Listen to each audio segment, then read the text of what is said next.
ఈ రాష్ట్రానికి రైతుల గురించి ఆలోచన చేసేటువంటి ముఖ్యమంత్రి ఉన్నాడా? అసలు వ్యవసాయ శాఖ మంత్రి ఉన్నాడా? ఒక శాఖను నిర్వహిస్తున్నాడా?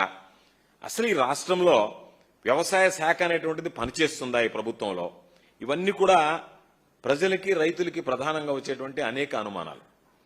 ఈరోజు చూస్తే పంటలకి గిట్టుబాటు ధర లేదు అని చెప్పి మిర్చి దగ్గర నుంచి, మామిడి దగ్గర నుంచి, ప్రత్తి దగ్గర నుంచి, పొగాకు దగ్గర నుంచి, కోకో దగ్గర నుంచి, బొప్పాయి దగ్గర నుంచి ప్రతి పంటకి ఈరోజు పంటకి గిట్టుబాటు, వరి అయితే వదిలేశారు, గాలికి వదిలేశారు. మిగతా పంటలకు సంబంధించి ఎక్కడా కూడా గిట్టుబాటు ధర లేదు అంటే కనీసం స్టేట్మెంట్లు ఇవ్వడం, కొన్ని పత్రికల్లో అనుకూలమైనటువంటి పత్రికల్లో ఆహా ఓహో ఏదో జరిగిపోయిందనేటువంటి భ్రమలు కల్పించడం తప్ప ఎక్కడైనా ఈ ప్రభుత్వం రైతుల గురించి పట్టించుకుని రైతులను ఆదుకున్నటువంటి పరిస్థితి కనిపిస్తుందా? గిట్టుబాటు ధర కల్పించాలనేటువంటి ఆలోచన ఎక్కడైనా ఈ ప్రభుత్వానికి, ముఖ్యమంత్రికి ఎప్పుడైనా అనిపించిందా అనేటువంటిది ఈరోజు ప్రధానంగా రైతులు ప్రశ్నిస్తున్నటువంటి అంశం. కరువు వచ్చింది, వర్షం వచ్చింది, ఒక పక్క అతివృష్టి అనావృష్టి, ఎక్కడ ఉలుకు పలుకులేదు.